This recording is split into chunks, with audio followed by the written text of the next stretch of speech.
For as long as it has been around, the rap game has been closely associated with gang-related violence. Several artists that went on to find fame started off in low-income neighborhoods with a lot of gang activity in these regions. This meant that they were surrounded by death and violence for the entirety of their lives, so it is not altogether surprising to learn that a number of rappers actually killed people, and here are 7 of them. King Von. King Von was born in August 1994 and had a very interesting relationship with his father. He only knew his father, Walter Bennett, for about 3 years when Von himself was between the ages of 8 and 11. Bennett died as a result of gang-related violence, and it wasn't long before his son started following a similar path. A member of the Black Disciples, King Von had a reputation as a man who had absolutely no problems with getting his hands dirty to take care of business. Everyone knew that he was no angel, but a YouTube documentary called King Von Rap's First Serial Killer changed everything. The documentary alleged that Von had been responsible for the deaths of 10 people. It was extremely divisive upon its release, and it wasn't long before the video was deplatformed across the board. Considering the fact that the video was comparing Von to Jeffrey Dahmer, it being taken down wasn't all that surprising. But after a couple of edits here and there, it was back online. The links tying Von to some of these murders are strained at best, but there is no denying that he committed multiple murders before his death in November 2020. Back in 2014, Von was brought up on charges for the murder of Malcolm Stuckey. He was charged with 1 account of first-degree murder and 2 counts of attempted murder, but ended up having the charges against him dropped. That was a bit of a trend for Von, in all honesty. He would be brought up on charges of murder, but for one reason or another, it would never stick. In the early 2010s, Model McCambry ran with a crew that had its fair share of issues with King Von and his gang. In 2012, McCambry was shot down, and his death was just chalked up to more gang-related violence. And that was true. In reports released by the Chicago Police Department, McCambry's murder was attributed to King Von, despite the fact multiple eyewitness accounts all stated seeing different things go down at the shooting.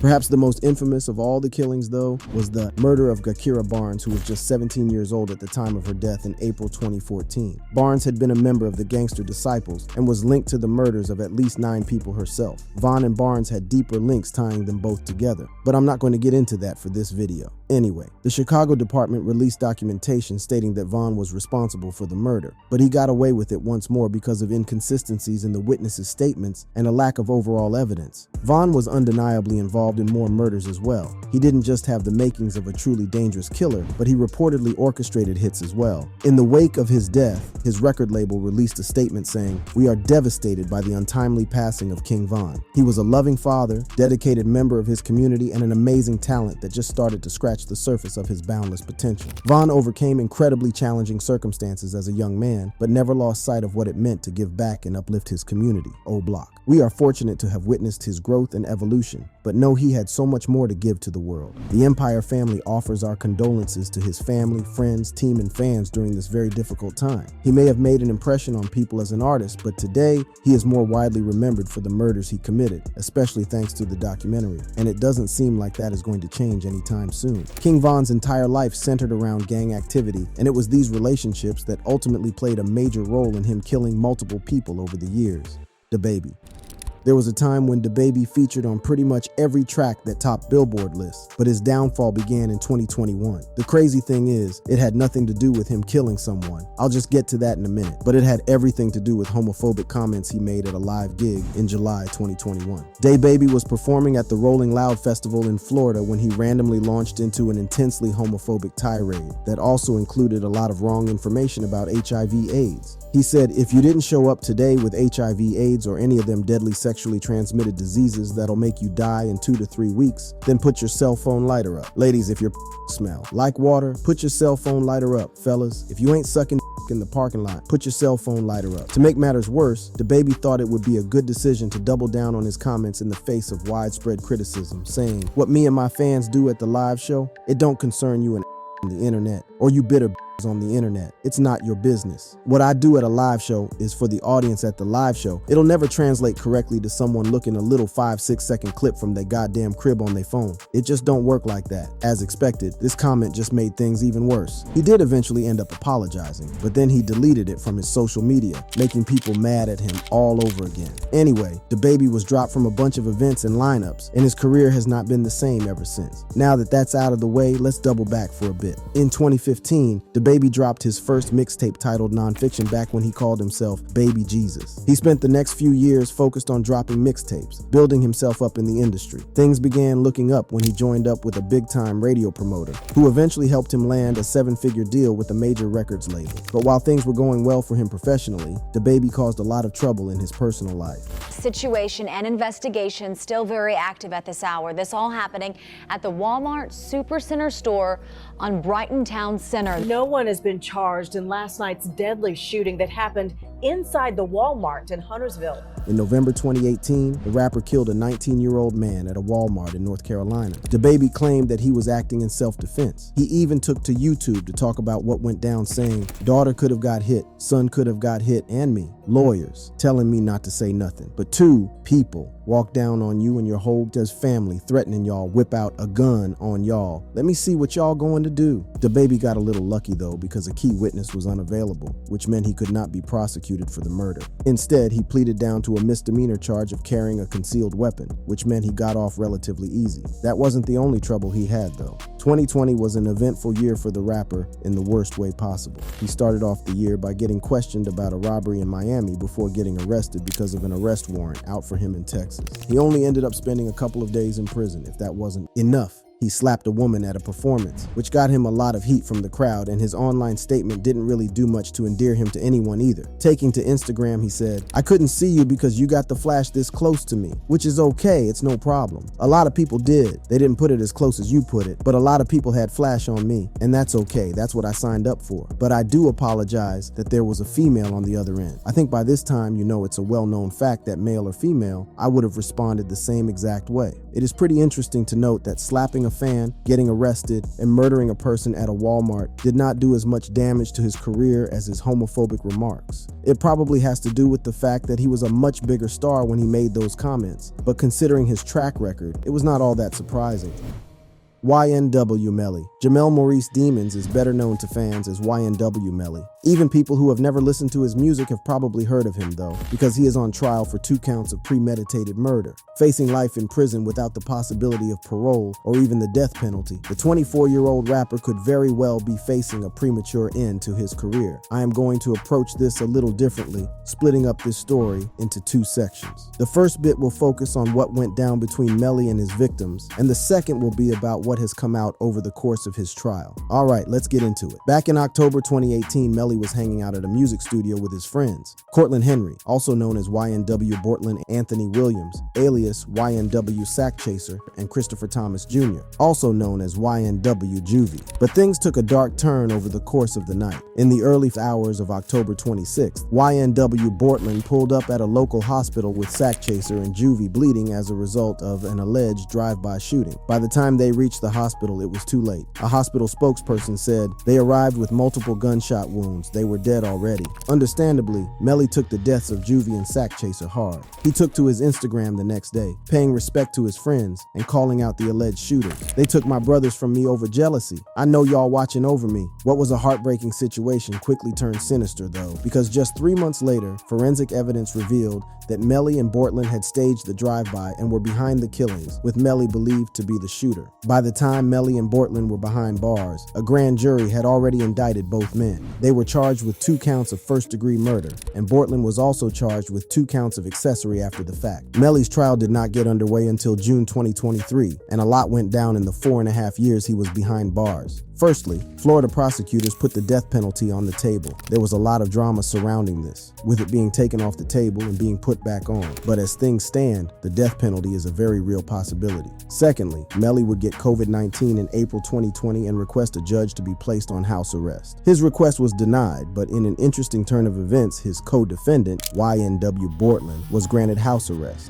Bortland's lawyer shared a statement online stating that while his client was going to be on house arrest, Melly was expected to remain in prison until the trial, which was exactly what happened. The lawyer also shared snippets of court documents that outlined the conditions of Bortland's house arrest. The documents read, "The defendant's bond shall be secured by collateral in the form of real property and or other tangible personal property, having sufficient net asset value in excess of $90,000. Sack Chaser and Juvie's families would add another wrinkle to proceedings by filing a wrongful death suit against both men. The lawsuit stated that the 4 men had a large sum of money coming in and could not agree on how it it would be distributed. If this is indeed true, then it could help the prosecution because it gives Melly a clear motive to murder two people that were his childhood friends. Jury selection was underway in April 2023 and the trial started in June. The prosecution's evidence remained circumstantial at best, with no murder weapon and no clear motive to find either. That was something the defense was quick to point out in its opening statement, saying, and if after 4 years of investigation, the state comes and says, hey, he killed two of his best friends, and you're wondering why, and their answer is,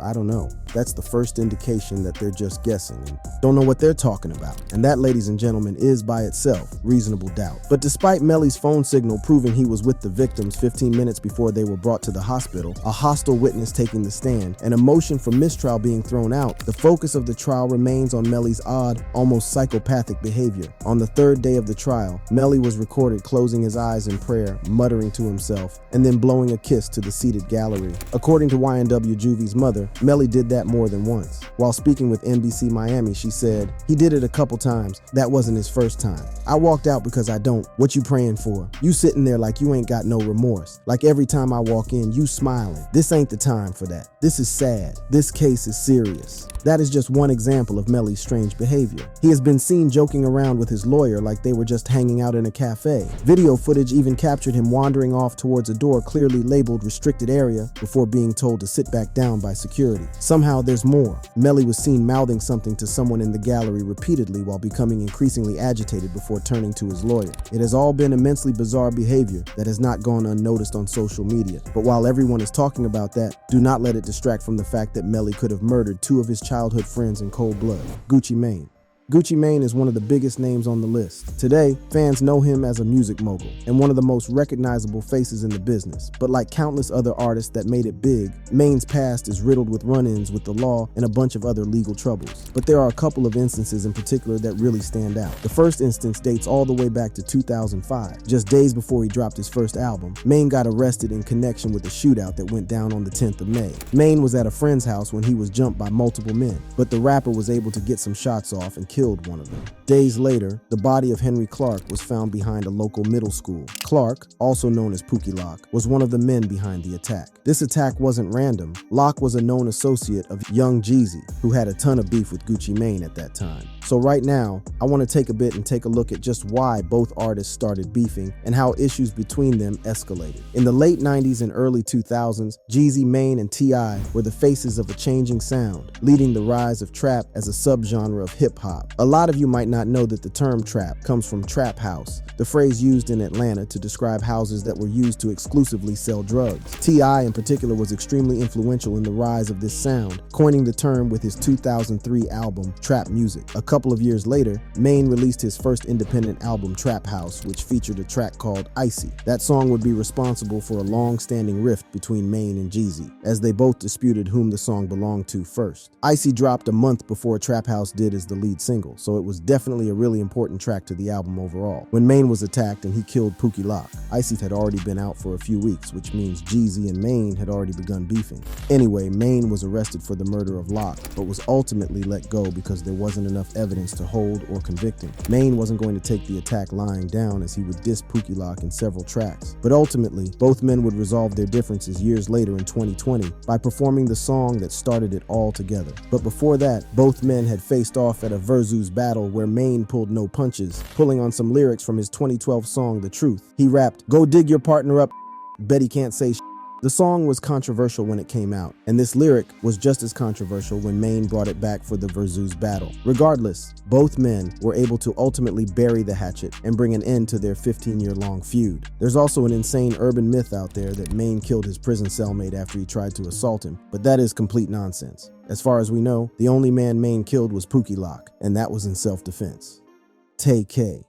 A murder trial is underway in Fort Worth for a teenage rapper who recorded a song while he was on the run. Now, teenage rapper Tay K is facing time in prison. The guilty verdict against Tamor Tay K McIntyre was delivered this morning, but as Jason Allen reports live in Fort Worth, the trial is not yet over. Tay-K is probably not a name a lot of people are familiar with, and a lot of that probably has to do with the fact that he was sentenced to 55 years in prison back in 2019. So the thing about Tay-K is that while he began his rap career back in 2014, he didn't really gain a notoriety till 2017. And it wasn't just because he dropped a great track. Instead, it had everything to do with a murder and a 3-month-long manhunt. In July 2016, the young rapper was arrested along with 6 other people on capital murder charges after they broke into the home of a drug dealer who was then murdered. This wasn't some random encounter either. Tay-K had 2 of his female friends go in and seduce the drug dealer before letting the rapper in to ransack the house for drugs. But things ended up going sideways, and the dealer's friend Ethan Walker was shot dead. Now this is where things get interesting. The rapper was placed on house arrest in January 2017 while he awaited his hearings. But by the time March rolled around, his patience had run out, so he cut his ankle monitor alongside another one of the suspects and went on the run. Tay-K was just 17 years old at the time and somehow managed to get into even more trouble while being the focus of a manhunt. He allegedly shot and killed a 23-year-old man while taking part in a robbery in Texas. That wasn't all though, because he also robbed and savagely beat a 65-year-old man. While still on the run, Tay-K also managed to find the time to drop the race, which was entirely focused on his escape and legal troubles. In May, the suspect who ran with the rapper was captured, and by the end of the next month, Tay-K was back in police custody as well. The rapper was going to do whatever possible to avoid going back into custody, first stating that he had swallowed an entire bottle of pills, and following it up by claiming he was hearing voices. He was in the hospital for a day or two before being taken into custody. Considering everything that had gone down over the last few months, the rapper was now trying to be tried as an adult. His lawyer released a statement after the ruling saying, "We just concluded the certification transfer hearing for Mr. McIntyre.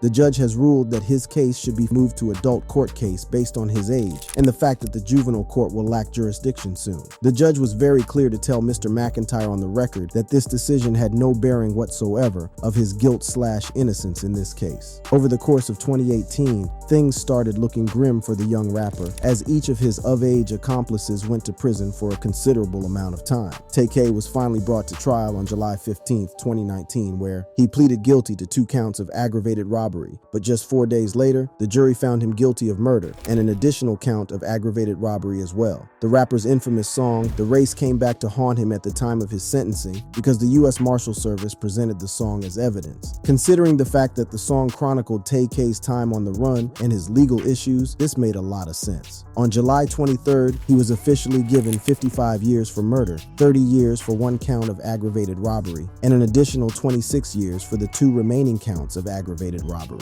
The 4 sentences were to be served concurrently, with him only being eligible for parole after serving 28 years. After the verdict, Ethan Walker's father took the stand and addressed the person who murdered his son. He said, "I have tried to live a good life and I know hate is a very negative emotion, but right now there are 3 people I hate. One is the planner, one is the person who pulled the trigger, and one is the person who profited off of this and saw this as a career move. Every lyric to The Race is stained with my son's blood. Every free Tay-K t-shirt that was ever sold has my son's blood on it. You're still here, my son is gone, he's a box of ashes sitting in my living room." Tay-K gaining so much notoriety after releasing this track feels shocking on paper, but is not all that surprising overall. The fact that the video for the song came out the day he was captured just added to the aura surrounding the track. As of right now, the music video has nearly 240 million views, and unfortunately each view is a grim reminder to Ethan Walker's family about his death. The fact that he caused so much pain and hurt so many people while he was still a teenager is downright shocking. Do not forget that he was still a juvenile when this entire thing started, but that did nothing to stop him from committing unforgivable acts of violence. In early 2023, Tay-K wrote a bunch of tweets asking for another shot at adulthood, while also suggesting that race was a factor in his lengthy sentence. "I bet if I was a lil white kid, they wouldn't have gave me no 55 years for a crime I was alleged to play the most insignificant role in when I was 16. They would have rightfully argued that my mind wasn't fully developed and gave me rehabilitation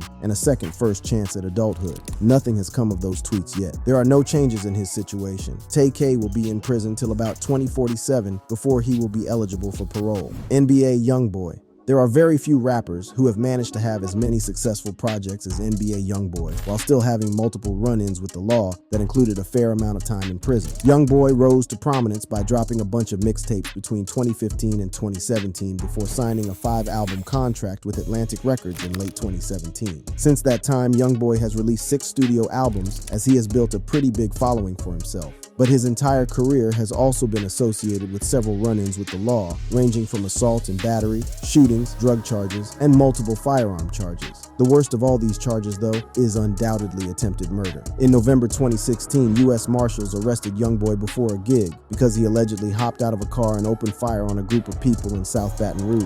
The rapper, who was just 17 at the time, spent about 6 months in jail for attempted first-degree murder. He was looking at 2 counts of attempted first-degree murder but chose to plead guilty. Doing that knocked down the severity of his charges somewhat, as he was found guilty of aggravated assault with a firearm. In August 2017, he was given a 10-year suspended sentence, with 3 years of active probation. Now, this was a situation where Youngboy actually got off pretty easy. The fact that no one actually died in the shootout meant that his pleading guilty was never going to get him into serious trouble. But things got worse in May 2019, when an innocent bystander was shot dead in a shootout involving the rapper in Florida. Youngboy and his crew were leaving a beach resort when a black Cadillac Escalade pulled up and opened fire on them. Youngboy retaliated, and a man died in the crossfire when a bullet entered his vehicle, which was across the street. It remains unclear just who was responsible for that killing, but Youngboy's lawyer went to court and argued that Youngboy was the target of the attack. Considering how things went down and the fact that his girlfriend was shot and had to be hospitalized, that isn't the craziest assumption to make. The rapper's probation was ultimately terminated in December 2019, with Youngboy's safety being taken into consideration.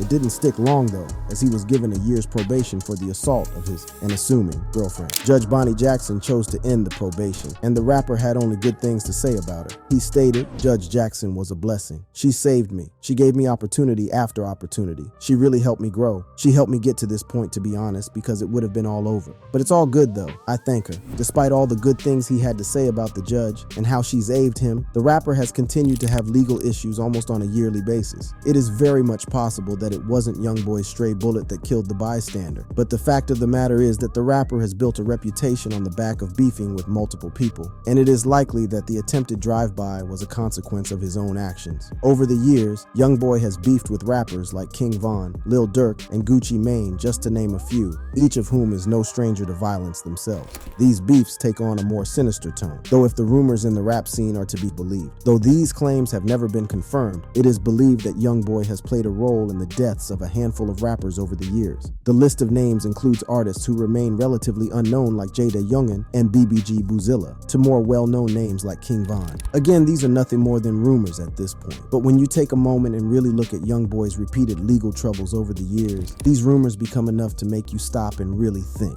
Youngboy is just 23 years old at the moment, but has had issues with the law going all the way back to 2014, when he would have been no more than 15, the age of a freshman in high school. Back then, he just spent 6 months in juvenile detention for robbery, but in the years that have followed, his troubles have escalated as well. He has been involved in at least 2 murders or attempted murders, call it what you'd like, and multiple firearm charges as well. As things stand, we don't know if Youngboy was directly involved in killing people where he actually pulled the trigger himself. But considering the path that he has been on and his tendency to pick fights, conscious murder, unfortunately, feels like an eventuality. When that happens is anyone's guess. But Youngboy has spent years getting off relatively easy, and his luck is bound to run out at some point. Snoop Dogg.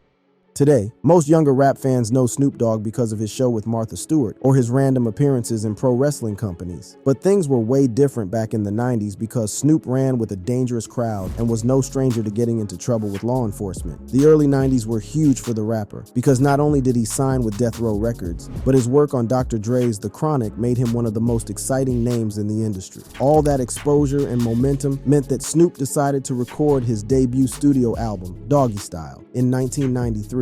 But it was far from a smooth process for the young rapper. In July of that year, Snoop was arrested when the police found a firearm in his car when he was pulled over for a routine traffic violation. He got away with what was essentially a slap in the wrist, but things would get considerably more complicated the next month. In August 1993, Snoop was arrested alongside his bodyguard in connection with the murder of a rival gang member and brought in on first-degree murder charges. A Los Angeles police bulletin came in reporting an arrest warrant was issued for 21-year-old Calvin Broadus, better known as rap star Snoop Doggy Dogg, in connection with the murder of a man named Philip Waldo Marion in what police believe was a gang-related shooting.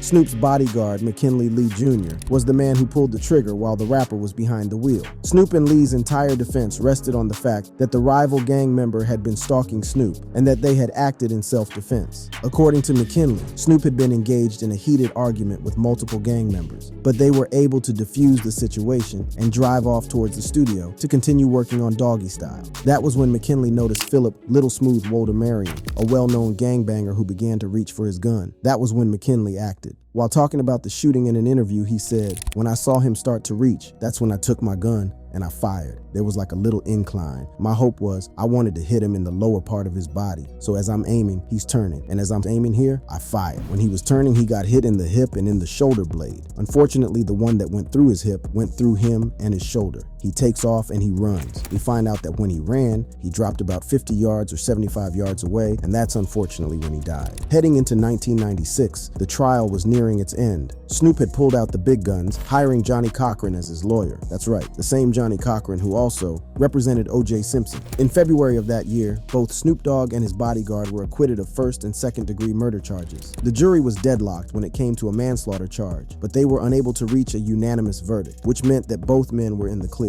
After he was acquitted, Snoop said, "They made the right decision, you know what I'm saying? This has been an ordeal that has affected our lives for the past 2.5 years. I was just trying to figure out if I was going to be here to raise my son." A couple of things happened as a result of this entire ordeal. Firstly, Snoop added "Murder Was the Case" to his iconic Doggy Style album. Secondly, Snoop made the decision to stop rapping about death and glamorizing or glorifying violence in his lyrics. In an interview, he said, "On my second album, The Dogfather, when I beat my murder case, I redirected my pen to write life because I felt like I had wrote death all up until that point." Unlike a lot of rappers, Snoop made the decision not to double down on an existence that was all about violence and death, instead choosing to focus on the more positive aspects of his life. And he clearly made the right decision because he is considered a legend with a career that has lasted 3 decades. There's only one Snoop Dogg and his legacy is undeniable, and we may have never gotten to know him if he had not made the effort to change the path he was on. And that's our video. If you enjoyed it, check one of these out too. I'll catch you in the next one. Peace.